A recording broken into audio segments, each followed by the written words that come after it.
سنت یہ ہے کہ ہم 8 تاریخ کو آدمی غسل کرے، اپنے بدن کی صفائی کرے۔ وہ جو حکم ہے نا جی کہ ذی الحجہ میں چاند دیکھنے کے بعد بال نہ کٹائیں، وہ تو ان لوگوں کے لیے جو حج پہ نہیں ہوتے، کہ اپنے ملک میں ہو تو کم سے کم حاجی والی شکل تو بنا لو۔ یہاں تو ابھی جو عمرہ کر کے آئے گا اس کو سر منڈانا ہے۔ تو اس لیے سنت یہ ہے کہ غسل کرے، بدن کی صفائی ہو، ناخن واخن ہر چیز صاف کر لے، اور اپنے بدن پہ خوشبو بھی لگائے۔ اور یہ بھی سنت ہے کہ اگر میاں بیوی اکٹھے ہیں تو میاں بیوی ملاقات بھی کر لیں احرام سے پہلے، یہ بھی سنت ہے۔ حضور پاک جب ذوالحلیفہ پہ تشریف لائے، آپ مدینے سے آئے تھے نا، تو ذوالحلیفہ میں رات کو قیام کیا، تو ایک ہی رات میں حضور کے ساتھ 9 بیویاں تھیں۔ آپ ہر بیوی کے پاس ملے۔ اللہ نے انبیاء کو تو 100 مرد کی طاقت دی ہوتی ہے نا۔ تو اس سے معلوم ہوا کہ سنت بھی ہے اور اغض للبصر بھی ہے۔ علماء نے کہا کہ جب بیوی سے اپنی خواہش مٹا لے گا، شہوت ختم ہو جائے گی، تو اس کی نظر کسی دوسرے پر نہیں پڑے گی، اس کے خیالات صحیح ہو جائیں گے۔ اگر بیوی نہ ہو تو کوئی بات نہیں۔ اب غسل کرنے کے بعد افضل تو یہ ہوتا ہے کہ آدمی اگر حرم میں ہے تو حرم سے احرام باندھے، حتیم سے باندھے، مقام ابراہیم کے پیچھے کھڑے ہو کے باندھے۔ ورنہ آپ جس محل میں ہیں، جس محلے میں ہیں، جہاں رہ رہے ہیں، جہاں آپ کے ٹھکانہ ہے، عزیزیہ میں ہے، مسئلے میں ہے، اجیاد میں ہے،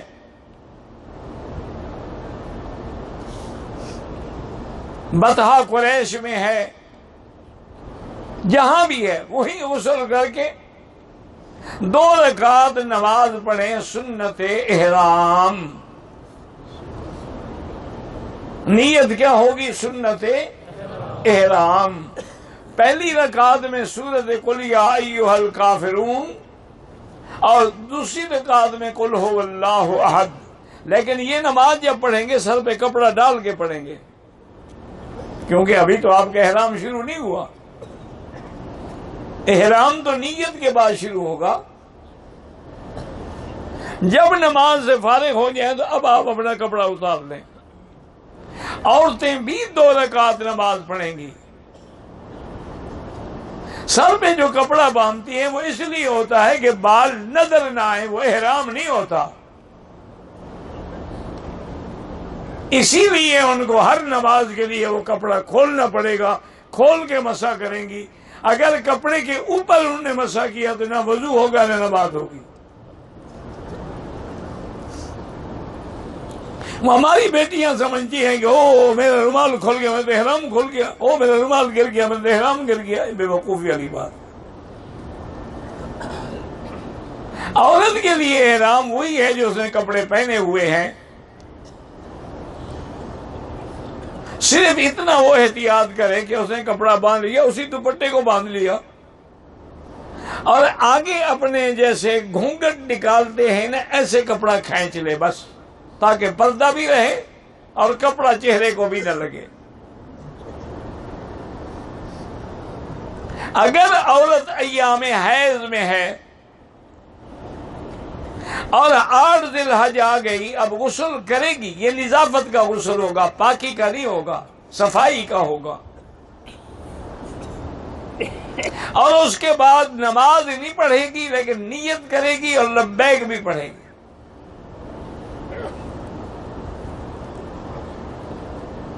اور عورت حیض کی حالت میں یاد رکھیں، ہماری بعض بہنیں اور بیٹیاں گھبرا، ہائے میرا مہینہ پاک ہو گئی، ہائے مہینہ پاک ہو گئی، پتہ نہیں میرا حج شاید قبول ہو نہیں ہوگا۔ یہ بے وقوفی والی باتیں ہیں۔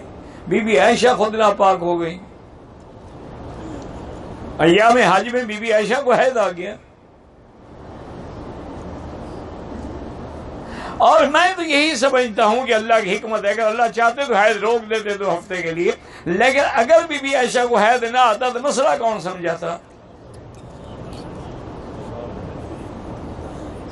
تو بی بی عائشہ بھی پریشان ہو گئی، یا رسول اللہ مجھے تو حیض فرمایا، کیا ہو گیا؟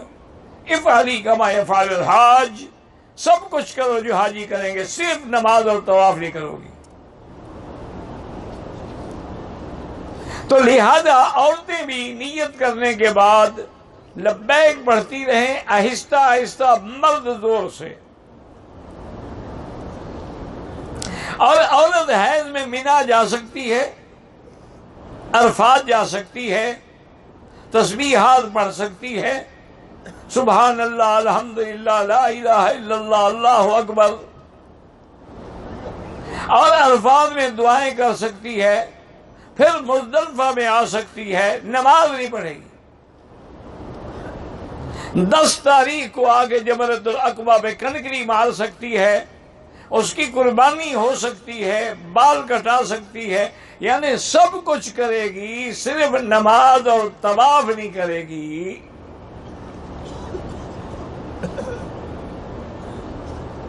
اور مرد جو ہے وہ تو 2 رکعت پڑھ کے نیت کر کے لبیک پڑھیں گے۔ لبیک جو ہے یہ حجاج کرام کا ترانہ ہے۔ یاد رکھیں کہ حج پیدل کرنا بالکل اعلیٰ ہے، افضل ہے، اولا ہے، لیکن جو نوجوان ہیں، جو تندرست ہیں، جو حج کرنا جانتے ہیں، ہمت ہے، وہ جائیں، عورتیں نہ جائیں، بوڑھے بھی نہ جائیں پیدل کبھی۔ صرف آپ ایسا کریں کہ مثلاً آپ عرفات میں پہنچ گئے، نماز کے لیے پیدل چلے گئے۔ اچھا آپ مزدلفہ میں آ گئے، مینا میں آ گئے، کنکریاں مارنے کے لیے پیدل چلے گئے، تو پیدل والی نیکیاں بھی مل گئیں، سواری والی بھی مل گئی۔ پھر آپ طواف زیارت پہ آئیں گے، طواف کریں گے، صفا کریں گے، وہ بھی تو پیدل چل رہے ہیں۔ اس لیے احتیاط اسی میں ہے۔ اور سنت یہ ہے کہ ہم نے 8 تاریخ کو احرام باندھ کے ظہر کی نماز سے پہلے پہلے کہاں پہنچنا ہے؟ ہاں جی، اچھا جھگڑوں میں نہ پڑو۔ جس آدمی کے بھی 15 دن سے کم ہے وہ مسافر ہے، نماز قصر پڑے گا۔ اور اگر اللہ تعالی مسجد خیف میں، مسجد نمرہ میں، مسجد الحرام میں، جہاں بھی مسجد میں پہنچنے کی توفیق دیتے، امام کے ساتھ آپ پڑھیں، قصر پڑھیں، اور 2 نمازیں بھی ملا کے پڑھائیں گے ظہر اور عصر۔ جھگڑے میں نہ پڑھیں، آپ اختلاف میں نہ پڑھیں۔ ان کی بھی الحمدللہ نمازیں صحیح ہیں، اور جو حنفی مسلک پہ شدت سے عمل کر کے اپنے اپنے خیمے میں اپنے اپنے وقت میں 4 پڑھیں گے، ان کی بھی نمازیں صحیح ہیں۔ یہ اختلاف ہے اقوال کا، یہ جھگڑا نہیں ہے، یہ ایک دوسرے پر الزام لگانے کی بات نہیں ہے۔ امام صاحب یہ کہتے ہیں بھی نماز مستقل فرض ہے، حج مستقل فرض ہے، ایک دوسرے میں داخل نہیں کیا جا سکتا۔ لیکن وہ کہتے ہیں بھی حضور نے 2 رکعتیں پڑھی، مانسورہ نے، حضور تو مسافر تھے، مدینے سے تشریف لائے تھے، تو آپ جھگڑے میں نہ پڑیں۔ 8 تاریخ کو سنت یہ ہے کہ احرام باندھ کے لبیک پڑھتے ہوئے بسوں پہ، سواری پہ، پیدل مینا پہنچے۔ ظہر سے پہلے پہلے مینا میں پہنچنا سنت ہے۔ لیکن آج کل سنت پہ عمل وہ کر سکتے ہیں جو پیدل جائیں گے، بسوں والے تو نہیں کر سکتے۔ وہ تو انشاءاللہ 8 کی رات کو قافلے چلنے شروع ہو جائیں گے۔ کیوں؟ اگر وہ انتظار کریں کہ سب کو 8 تاریخ کو زوال کے وقت لے جائیں تو آپ تو 2 دن میں بھی نہیں پہنچ سکتے۔ اس لیے اگر کوئی پہلے پہنچ گیا کوئی حرج نہیں، 7 کو چلا گیا مینا میں کوئی حرج نہیں، 8 کو اگر ظہر میں نہیں پہنچا، عصر میں پہنچا، مغرب میں پہنچا، عشاء میں پہنچا، کوئی حرج نہیں، کوئی فکر کرنے کی ضرورت نہیں۔ اور جن نوجوانوں کو سنت کے مطابق حج کرنا ہے تو وہ الحمدللہ ظہر سے پہلے پہلے مینا پہنچیں گے، اور مینا میں ہم نے 5 نمازیں پڑھنی ہیں، ظہر بھی، عصر بھی، مغرب بھی، عشاء بھی، اور 9 کی فجر بھی۔ یہ ہم سب نے کہاں پڑھنی ہے؟ مینا میں۔ اور 9 تاریخ کو فجر کی نماز کے بعد افضل تو یہ ہے کہ جب سورج نکلے اور دھوپ مینا کے پہاڑوں پہ پھیلنا شروع کرے تو آپ عرفات کے لیے روانہ ہو جائیں. لیکن کوئی پہلے چلا گیا تب بھی الحمدللہ کوئی حرج نہیں ہے. اور حج کا وقت جو ہے وہ 9 تاریخ کو دیوار سے شروع ہوگا. سارا دن اور ساری رات صبح صادق تک حج کا وقت ہے. یعنی کوئی آدمی اگر رات کو بھی وہاں پہنچ گیا، جیسے بہت سارے مکے والے کرتے ہیں یا ڈپٹی والے لوگ کرتے ہیں کہ 9 تاریخ کو عشاء کے بعد احرام باندھ کے چلے جاتے ہیں عرفات. ٹریفک بھی نہیں ہوتا، باہر کے راستے سے سیدھا عرفات پہنچے، 2-3 گھنٹے بیٹھے، دعائیں کی، مزدلفہ آ گئے، اسی رات پھر صبح 7 کو مینا آ گئے، کنکری ماری ڈیوٹی پہ آ گئے. تو ان کا بھی حج صحیح ہے. بلکہ گورنمنٹ سعودی جو ہے الحمدللہ اسلامی حکومت ہے، ان کا تو اتنا بڑا انتظام ہے کہ جو بیمار باقاعدہ ایڈمٹ ہیں ہسپتالوں میں، زیر علاج ہیں، سب سے پوچھیں گے بھی تم حج کرو گے؟ اگر وہ کہے گا کہ حج کریں گے تو اس کی نیت بھی کروائیں گے، احرام بھی بندھوائیں گے، اور ایمبولینس گاڑیوں میں اس کو ساتھ لے جائیں گے، اور ڈاکٹروں کی ٹیم ساتھ ہوگی، ایمبولینس کی باقاعدہ ایک ٹیم چل رہی ہوگی. ان کو سیدھا عرفات لے جائیں گے، مزدلفہ لائیں گے، مینا لائیں گے، اور پھر ہسپتال میں ایڈمٹ کر دیں گے.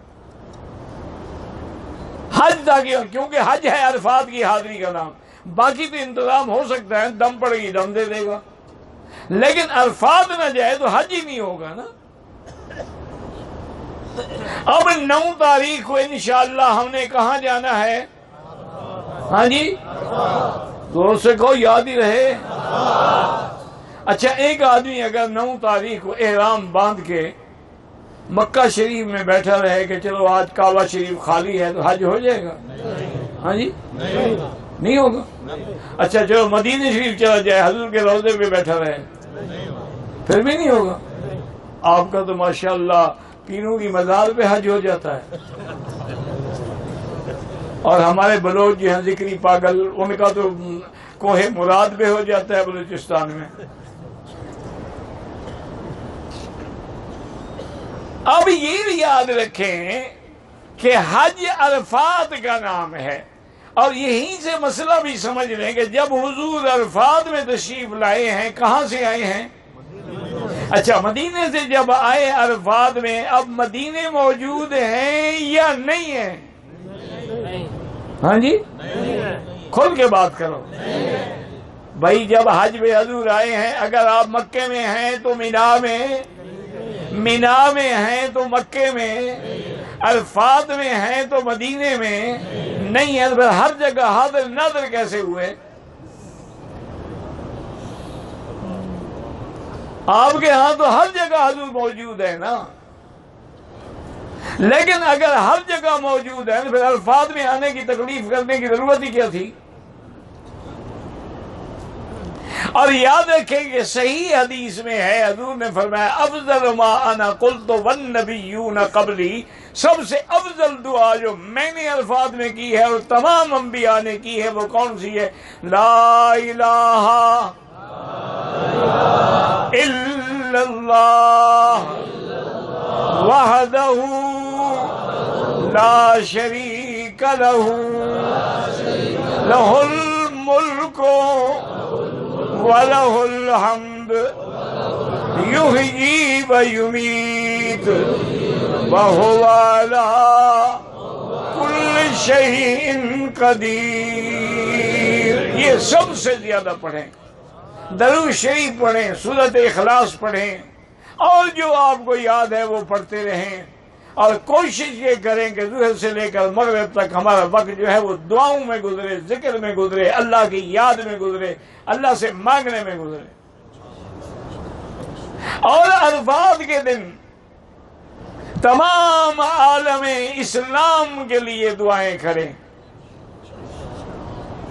اب اور عرفات کے دن اپنے مظلوم جو فلسطین میں ہیں، جو کشمیر میں ہیں، جو ہند میں ہیں، جو عرب میں ہیں، جو عجم میں ہیں، جو افغان میں ہیں، ان کے لیے دعائیں کریں کہ ان کی جان مال آبرو عزت کی حفاظت ہو۔ اسی طرح وہاں دعائیں کریں کہ اللہ حرمین الشریفین کو قیامت تک ہر فتنے سے محفوظ رکھے۔ پاکستان کے لیے دعائیں کریں کہ اللہ اس کو یہود اور ہنود اور قادیانیوں کے فتنے سے بچائے۔ تمام بیماروں کے لیے دعائیں کریں، اور تمام لوگ جو فوت ہو گئے ان کے لیے دعائیں کریں۔ صرف اپنے لیے دعا نہ کریں، سب کے لیے دعائیں کریں۔ سارا دن دعاؤں میں گزاریں، اور پھر مغرب کی نماز ہم نے عرفات میں نہیں پڑھنی ہے، اور وہاں سے چل کے مزدلفہ کے لیے روانہ ہونا ہے۔ زندگی باقی تو انشاءاللہ بات باقی۔